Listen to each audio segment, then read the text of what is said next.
Kind of like your job is your job, and you have stats on kicks, punts, snaps, whatever, and they kind of speak for themselves. So obviously coming into the next level, college, you never know like what could happen, and being able to do that again is a huge thing. I've heard when you're a tight end, you get stuck in the middle. They say that you start keep talking. Yeah, that's what I heard too. Oh my! This is just bull. This is just bull. This is bull. That's ridiculous.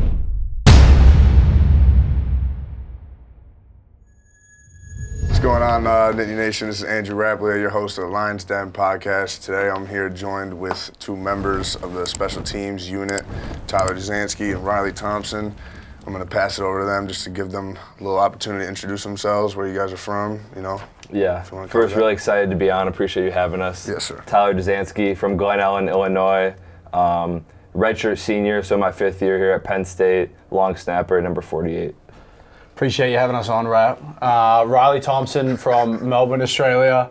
I punt and hold here at Penn State. I'm a redshirt senior, so yeah, it's my last year as well. Yes, sir. So me and these guys, I came in, I've been here 3 years now, kind of have been role models to me. I feel like we've created a closer bond through the last couple this year and going into like last spring and whatnot. But, you know, besides that, you know, you guys have been great to me, but we'll save that for later. But so for Riley, for you specifically, can you kind of walk me through your transfer process? Obviously, we'll talk more before that about how you even got into it, but you were at FAU before this, if I'm correct, right? Yeah, yes, sir. And even before that, you were not even in the States. Correct, yeah. Right, so I started university back home in Australia, and then the opportunity came to punt. I was with one of my boys at the park just like kicking the ball around, and it seemed to work out for me all right. So I went down to a program called ProKick, trained with them for a little while, and then eventually got the call up to go to FAU, which was awesome. Huge opportunity for me. Got there 5 days before fall camp, I think. So it was pretty full on going into my first practice and things like that. Played the season there, loved it, had a ball. It was an awesome place, awesome time, awesome dudes, coaching staff, everyone loved it. And then at the end of the year, some academic stuff came up. And unfortunately, I wasn't going to be able to do what I wanted. So I had a look in the portal and landed on Penn State, and they looked after me academically wise, and football was a no-brainer. So yeah, it was kind of how my transition went. And it was by ProKick Australia? Yeah, ProKick Australia. They're a training program, kind of like a Coles equivalent to here. A lot of people know Coles is really popular. Kind of like that out in Australia. They train guys up, send them out, have a bunch of relationships with different schools and coaches. So they're really reputable, and the coaches trust them. So you get film back home on random ovals with bins and stuff set up, and then they bring you out and then teach you everything. And would you say that's a big, like, without having a program, something like that, would it be pretty difficult to get to the position you're in like that now? Oh, for sure. I mean, without because they're very well respected in the sense that there's a lot of the kickers that play for, you know, college teams here come out of something like that, right? Yeah, there's a couple of other ones popping up now, more so. Some here, some back home. But I'd say ProKick is the biggest one by far. They've been in the game the longest and are really trusted and reputable by the coaches and the staff and everyone.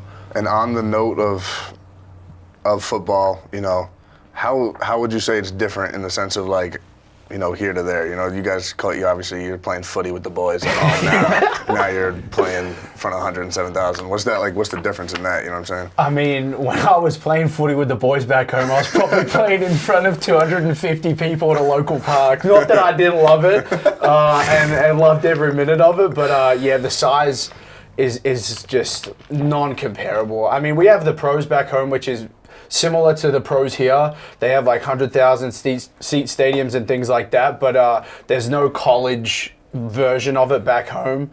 And unfortunately I didn't make it to the pros like I wanted to, so I always wanted to be a professional sportsman, and I saw this as an opportunity to get as close to, if not now, being a professional athlete. Yeah, no doubt.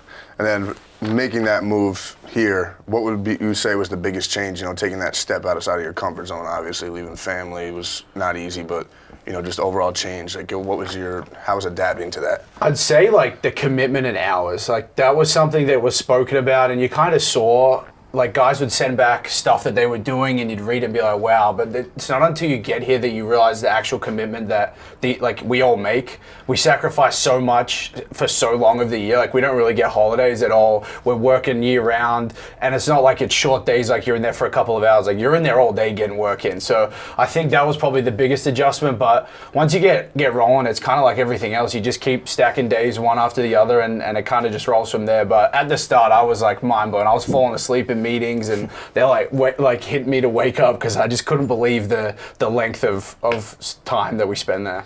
Yeah, and that was, I think, you just finding out what everybody had to find out when we got to college, just a little bit different. Yeah, no doubt. Definitely. But just shifting a little bit, as for you, Deuce, getting in. So I'm just gonna clear it up. So they say since we're rolling. So Ty Duzansky, you say your last name because I can't even pronounce it right still. Duzansky. So they call him Deuce. They call him nickname. Deuce, but I've always said Deuce, and I've been getting judged for that for like a year, and I'm not gonna change the way I call it. He understands it. Yeah, I mean, it doesn't Deuce, really matter to me, deal. but everyone's got their little joke. Yeah.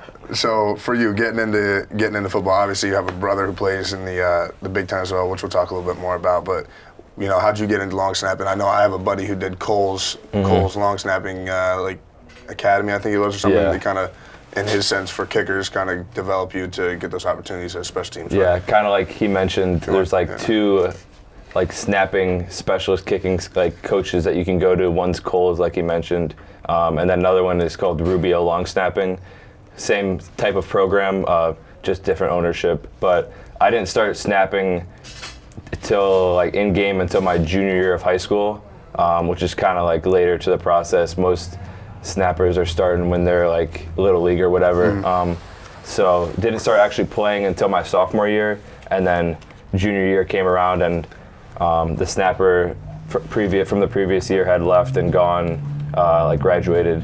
So I was like, if that's a way that I can get on the field, then I'm gonna test it out and see what I can do. So before junior year, went to a Rubio long snapping camp. My dad actually made me go to it. I didn't even want to. It was like snowing that day. It was supposed to be a camp outside, and I'm like, I really like don't want to go to this, but let's just test it out and see what happens. So went to the camp. First like attempted snap I had went like 5 yards. Like I had no idea like what I was doing. Literally rolled back, and I was like what am I doing here? But definitely glad I went. Obviously it turned out pretty well, and we'll see how far we can take it. But grateful for my dad for making me go to that, because wouldn't be in the position I am without it. Growing up, kind of definitely knew I wanted to go the sports route. It was either going to be baseball or football. COVID hit, kind of switched from baseball over to football, and kind of found how I was going to go to college and play sports. And that's, I think you talking about, brings me up another kind of question I wanted to talk to both of you guys about. So I talked about it to all the other guys kind of had on the show, but I think that there's that moment, or like you definitely had that conversation with yourself at some point in your career, kind of realizing what you could do with it, you know what I'm saying? For me, I know you had that as a conversation with yourself as somebody who had to come all the way over here, hell, to take that opportunity. But like, did you ever kind of hit that point, obviously, when you went to the first camp, you're like, yeah, I don't want to do this. You know, I'm not doing great with it. And then you probably started to realize you're pretty dang good at it. Yeah, for me, like, originally baseball was that way that I was going to open the door and get in. That's so basketball like for me. For eighth grade, like cricket for him probably. Right, go ahead. In 8th grade, I was like going to all the camps for baseball and stuff, showcases, whatnot, and all through up until junior year of high school, like that's what I wanted to do. I wanted to go play ball in SEC, like go play at Tennessee or whatever. Hit switcher, throw some mean sliders. Yeah, you know. So originally that's what I wanted to do, but then COVID hit. Oh, that's a bad 2020. You have to cut that, man. My junior year of high school, and then I was like, I think football is gonna have the best opportunity to go to like a bigger school, and then it shifted from playing D-end, linebacker, tight end to long snapper. So that's and it was Coach who recruited you, and it wasn't Stacy, right? No, yeah. You were here for Coach Stacy. Yeah, for Coach- 1 year. I've had Collins. 3 special teams coordinators And the in one 5 guy, years. the first dude we don't name drop, that was the dude who was like Satan, right? You guys just hated him. Joe Lorg You can was say our that. first, my first coordinator. Him and Coach Raisback, who was the analyst. Cheese and shit. They recruited me. And then when Riley got here, we had Coach Collins, and now we got Coach Stig. Coach Stig, yeah. Yeah. So, Shag, if you want to, while we're still on that note, you want to give me a little bit about, kind of that talk you had. When did you kind of figure out what you wanted to do? You know what I'm saying? So I was trying to make it in the AFL in footy with the boys for as long as I can remember. I didn't make it. Footy with the boys. I didn't make it in my kind of like basically like your senior year of high school. I got invited to train with a team that like you can kind of is a stepping stone to get to another program, but got cut from that.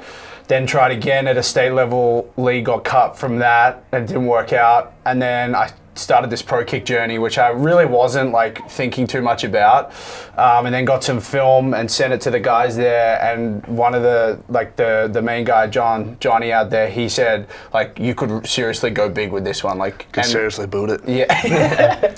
And I sat down with Mom.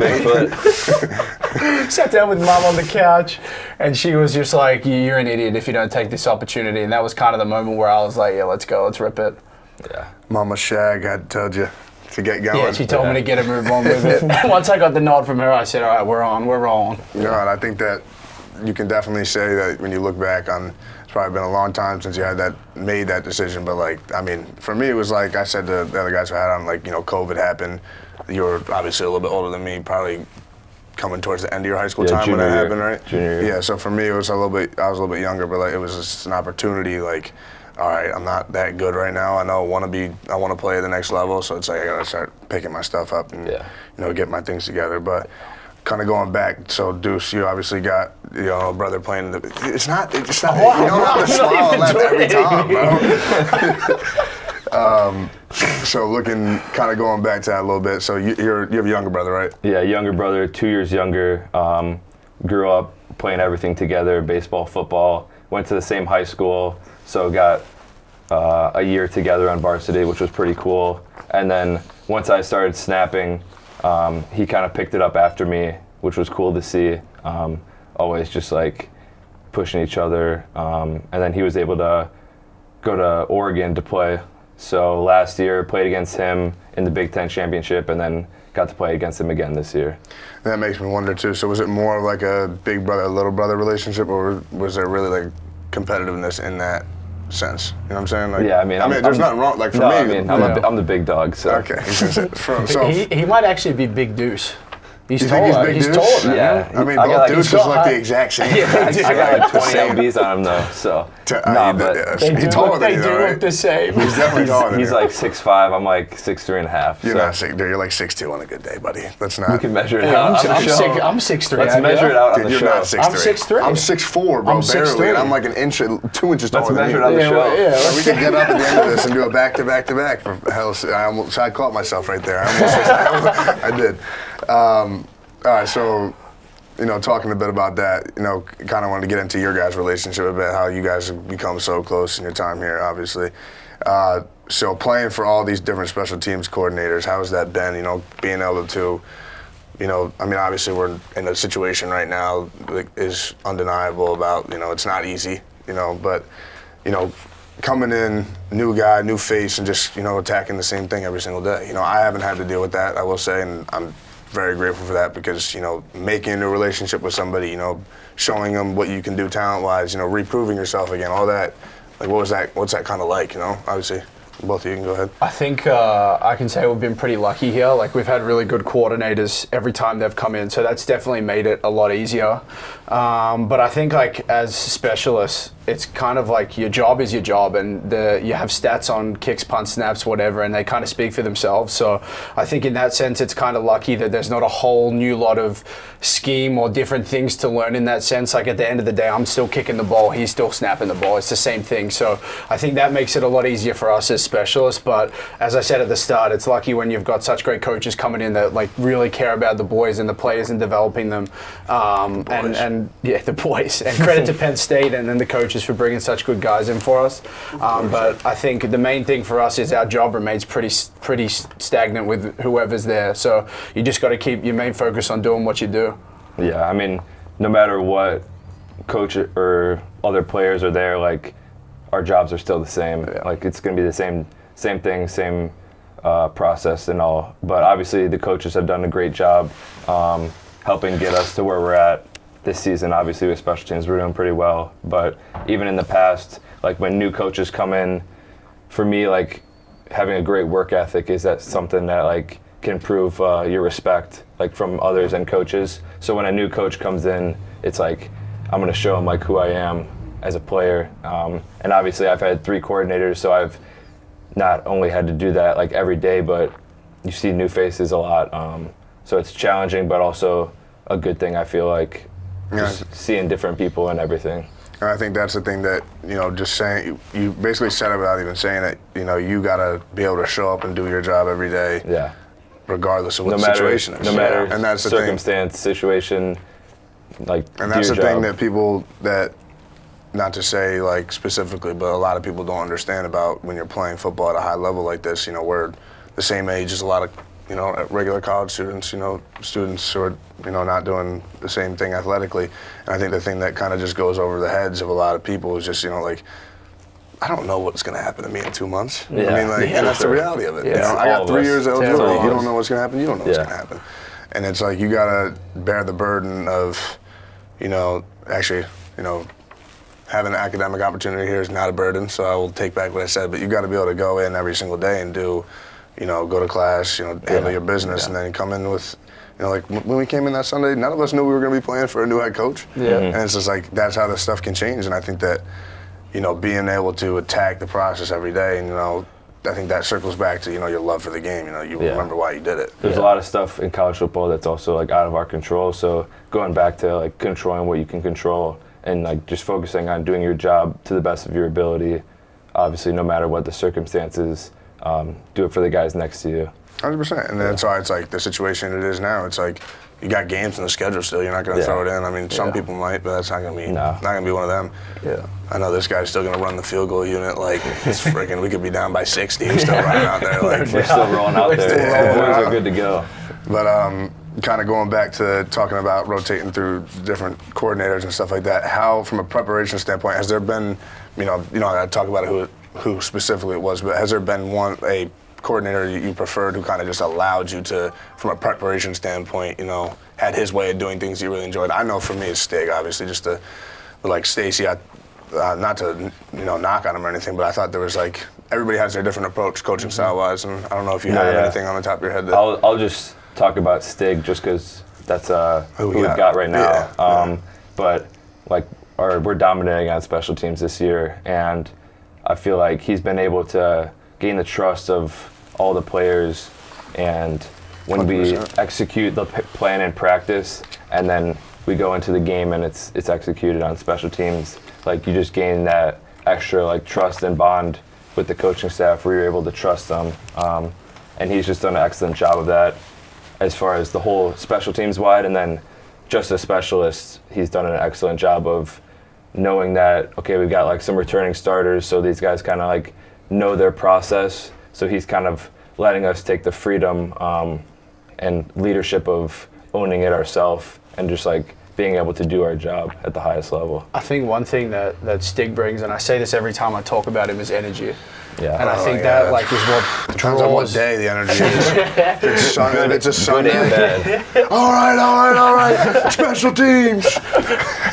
I think that's huge though. Like, I mean, special teams isn't something that everyone loves, and I think the way that he I am on the shield, buddy. I'm not. I'm all for the boys. But you're all for the boys playing some footy. This guy's sitting in the back at 16 yards catching a kick, getting ready to boot the thing, and I'm catching one right to the face, pause, in order to freaking make sure. Yeah. It is appreciated. It is appreciated. Cut it out of it. Huh? Field goal too. Field goal. The boys are coming in hot. Garrett Sexton taking one to the chin every single time. Hey, you Every gotta time. take it for the team. Need those 3 points. Yeah, the boys need the points. Seriously, but I didn't mean to cut you off, Shaq. No, you're good. I just think like that energy translates to the whole team, and then everyone buys into special teams. And once you have everyone buying in and into the process, and then it shows up on Saturdays, like when Stig shows us the clips from the week and then mirrors into the games, it's like it's easy for the guys to trust in what he's saying and trust in what he's doing. And I think that's a huge piece of his identity, is having everyone so bought in, which is unbelievable. Yeah, I think you're definitely right about that, because when you talk about energy in the damn facility, I don't think anybody's got more than no doubt. More than Stig, but yeah. So from obviously you guys have played together for a couple of years now, and it's not specific for chemistry just for you two, but in that room, how important is having good chemistry and as a special teams unit? Because I know all you boys are pretty tight, but obviously every room's pretty close. You guys could you come into the facility every day, you guys are going to get along. You know what I'm saying? You're just going to work together. But how important is that? Like, as far as the snapper, holder, kicker, punter, like the more tight that those guys are and closer together, the more confident, the more trust you have in each other to get the job done. And for me, like whenever I'm snapping, I'm trying to give the holder, the punter, like the best snap so that they can do their job at the best of their ability. And I've kind of seen that throughout my years. Like once you trust the other guys more, then the performance that you both have is exponentially better. And I'm sure that's the same on offense and defense. When you guys have that chemistry and that bond that guy to the left and right are going to do their job, like everyone plays better. Well, I think that I was just gonna say, like, comfortability is key. Like, if you're running onto the field with like one of your boys, it just makes life easier. And the more comfortable you feel out there, the better you're gonna perform. So, like, running out there with dudes, I'm like, yeah, we're good. Like, whatever happens, I know we're gonna be good. So, I think that is such a huge part of the game that probably isn't spoken enough about. And I think our team has that a lot as well. I think we're a super tight-knit group, and I just think it holds you in good stead. And if stuff happens during the game, you always know that you're going to look after each other. I think that's a huge part of it. And I think that you hit on everything I would have agreed with and said as well, because I think that Coach K talks about it a lot as well. And I also think it goes to show with, like, when I came in as a freshman, I was putting good things on film, all of us were, and you kind of ask yourself the question, like, why am I not playing? Mm-hmm. And I think that the big thing with that is, kind of understanding that, you can have all the talent in the world, and you can be a great player from the jump in your fifth year, but, like, chemistry, you got to be able to be trusted as a player for that to be able to happen, in any given unit. And I think for me, just about my experience a little bit, like my first game I played in last year before I got hurt, like I was playing like almost like just scared, like, I don't want to mess up, it's my first time I'm starting, this and that, and I was so worried about, like we go outside zone, like worried that I wasn't gonna get Shelly, like help Shelly out. I think that the biggest thing is just like, that's where practice reps come in, and getting the reps with the guys constantly, and when the twos go up, if you want the extra rep, getting up and taking it, even when you're like, hey, I don't have to take that rep. But I think the biggest thing is, like, you got to get to a point with your room or your unit, to say for you guys, where, like, you can trust every single guy. You have to be able to do that, because it only helps me play better and you play better and everybody succeeds. You also mentioned, like, learning after the guys before you, like obviously Ty and Theo for you were probably huge, and like for me, Chris Stoll, who's in the league now for a couple of years, like you have those questions like, why am I not playing? But then you just have to, like, take advantage of the time that you have with them, because like those moments are so valuable and you can learn so much. When it passes, it's like now I'm like, I'm a starting tight end here, and before I was the 4 behind, or the 3 or 4 behind Theo, Ty, and Dink. Yeah. And I was like, why is this not going the way I want? And it's just, I mean, because the thing I'll also say, and I'm sure you can agree with me about, is like you're thankful for that now, though. Yeah. You know what I'm saying? In the moment. Because if I had gotten thrown into the fire as a freshman and I thought I was ready, I would have got put on my butt. I would have probably got strapped by somebody who was better than me, and like that would have just brought my confidence down to here. Like, I'm glad that I was able to develop and then get put into the situation. You gotta trust the process, even exactly. Though in the moment it doesn't seem like it's the right thing. You just got to trust. Well, that's another thing with when kids get recruited. It's like, we need you to play early. Why do you need me to play early? If you need me to play earlier, that means the success at that position is not going too well. Right? Correct. Yeah. So, I mean. What's going on, guys? Thank you for tuning in to State Media. I just want to let you guys know this is all made possible because of Family Clothesline. The crew down there does a great job, super supportive, and we can't thank them enough for their partnership. Make sure when you guys are in town, check them out. Got the best gear, freshest stuff, always up to date, super creative. And again, thank you for tuning in. So, question I often ask guys who come on the show is kind of, playing at this level of football, you have to be able to be aware of your surroundings and kind of, me as a guy, you guys know me, and you don't have to lie on the camera, but I got an ego to me, I got a little bit of confidence to me, and I think that's something that you gotta, put on a leash when you get here, at least if you are one of those guys. Obviously, Deuce, you're a little bit quieter, Shagga. Nah, you're not quiet at all. A little bit louder. No, when you get comfortable, you're like T Breezy. I talked to. For sure. I don't know what I told you. I talked to Breezy last Friday. He called me in the hotel before O State, and there was me, Firm, and Luke. And I was like, this dude must be bored out of his mind because we've been on the phone for an hour and 10 minutes, and he has hit me with a guy. All right, I'm gonna go. Yeah. But it's just a funny story. But coming in, what's that like? That change. What was that change in scenery like? Because I know damn well when you were in high school that you were, the best of the best. If you weren't, you wouldn't end up here. Because that's how you get found. But for me, it was coming in and being like, okay, I'm gonna do my job the best. Because I remember when I came in, I was thinking, I don't know who it was from some movie I saw, but he came in. And he was just like, I'm going to beat you out. Like, just told everybody how it was. And I was in my mind, I'm like, I'm going to be that guy. I'm like, I should not do that. That's not a good idea. But for me, I came in, I was just like, I'm going to work my tail off and wait for my time. But I don't know if you guys got anything hit on that. Yeah, I think coming to Penn State for me was one of the best things that could have happened. I started at FAU. Was lucky to get the nod there and play there, even though I kind of had a really rough camp figuring things out. And then got some awards and accolades there, and then was coming in here, and I was like, oh yeah, I'm the guy. Like you always get told you're going to be the guy or you're the guy. When really, they'd rather tell you that and have you on their team on the sideline than you kicking against them for somebody else. Yeah, for sure. And then I came in and I was like 3 on the depth chart, and I was like, what is this? What's going on? But I feel like I needed that to kind of show to myself and to the team and everyone that I was really that guy. And it didn't just happen in one practice. I was chipping away over time, and it was probably one of the best things that could have happened to me because it made me work so much harder and it humbled me so much to kind of not only just football, but in life, be like, you're never given anything. You have to earn it all. And I was talking to one of the coaches the other day. That was one of the biggest things that I've taken away from this is that no one gives you anything. You got to go take everything. And I think for me, I'm going to use that throughout my whole life. And I'm so grateful that I came here and had that happen to me because now it's going to hold me in good stead. Yeah, I mean, for me, coming in, I kind of took not intentionally, but took the 5-year plan, with a red shirt. But when I came in, I was like, I'm going to earn everyone's respect. Nobody intentionally takes that. I was just thinking about, who the hell would not want to play their freshman year? Nah, but I came in and was just trying to, prove myself through my work ethic. Wasn't really saying much. And I was like, when I get my opportunity, I'm going to show, I've been working at this for X amount of years, every day for the last whatever. And I know, when I get that chance, it's going to be mine, and you can't look back. You're just taking it and running with it. It's all right. You got a little confidence you want to say, and ever since it's been that way, too. You want to be since I started, I haven't not started, so. Nah, but, my freshman year, didn't see the field at all. And then after that year, thought that Stoll was going to leave, and then he ends up coming back, and I'm like, damn, I thought this was going to be my year, what's going on?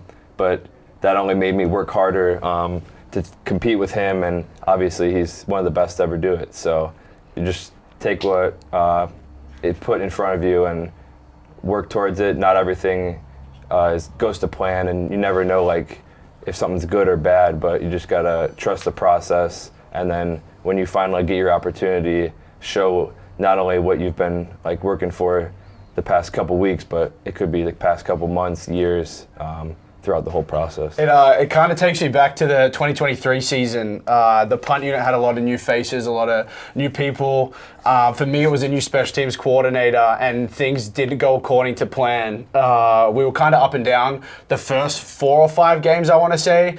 But it comes back to that trust in the room and trust in each other. All the boys knew that we were going to figure it out eventually. And even though a lot of people were kind of stressing, I think the boys really kept a level head with it. And we were lucky we had older guys on the team team, like Doc, captain now, Theo was on there, Tywarren was on there, Elsden, Mitchgrove. KJ, I think. Like, Yeah. it was an all-time punt unit. But yeah, the boys just trusted each other, trusted the process, trusted the game plan, and eventually we started rolling, and we never looked back after the first couple of games, and then we ended up having an unbelievable year. But it came back to when we were talking about trust in the room and trust in each other. I think that year was a prime example of kind of what that's like for us. Yeah, I mean, I was going to mention like all the guys that we had on that punt unit. Like, obviously didn't start well, like as expected, but that was my first year starting too. So everyone's kind of trying to find their way in and figure out how to help the team and be successful. But when you got like all the boys on the punt unit, like you just go out there and have fun.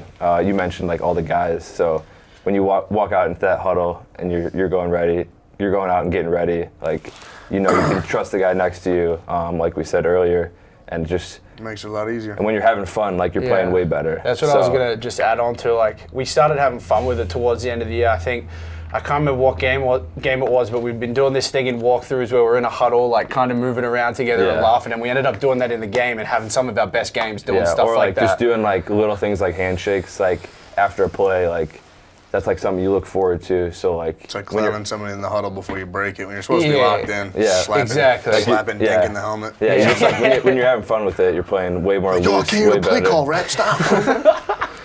People always say that Yeah, I you're the have one heard talking. that. I'm I've not the heard one that. talking in the huddle. It's always Doc and Rooch and all the O-linemen saying always say that- No, they say when I get on a knee, they can't hear the play call, but then I'm getting shoved in the back by D-Ross and Kyron saying, I can't hear. I've heard when that- you're a tight end, you get stuck in the middle. they I've say heard that you start keep talking. talking, Yeah, yeah. that's what I heard Oh too. my God. Like, this is just bull. This is just bull.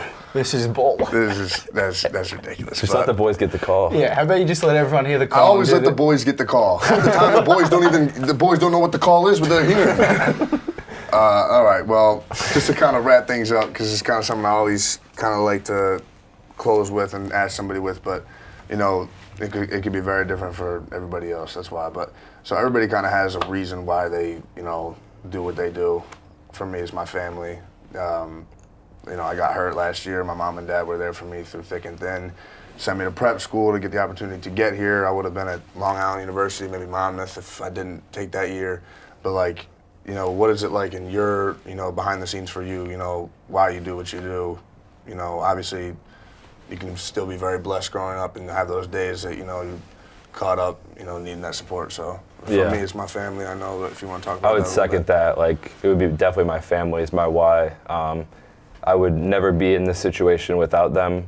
Even if I had chosen a different path coming out of high school, like, they're always the reason why I make decisions at the end of the day. And you always want to look back and be like, I put it all on the line for them. They've set me up in every situation that I've had throughout my whole life, and are always looking to try to make my life better than theirs were. They always want to have me have like the best life possible.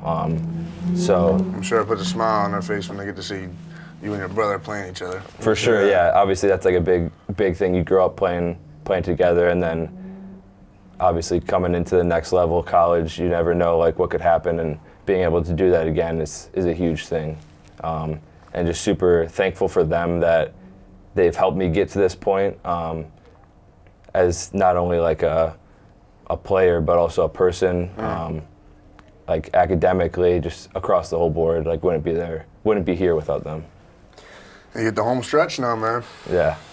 Not to reiterate what I'm sure everyone says, but I mean, you were It's the truth, talking, man. you were talking about dark days, and I'm being pretty open with my story with all the boys, and definitely had those dark We gotta days. not to interrupt you, we gotta get a boys count going on this show. We're at least 15 to 20. All right, keep going though. Not to, like you were saying, those dark days, I mean, I definitely had them, and I wasn't the person that I wanted to be to my family, my friends, and everyone that I loved, and they stuck by me through those times and brought me back to who I was and who I knew I could be and who they knew I could be as well. And I think what everyone says is you owe it to them. Like, I'm indebted to my family because of what they've done for me my whole life and how they continually support me even though I'm halfway across the world, and they're always there for me, always hit my phone up, asking me if I'm okay, what do I need.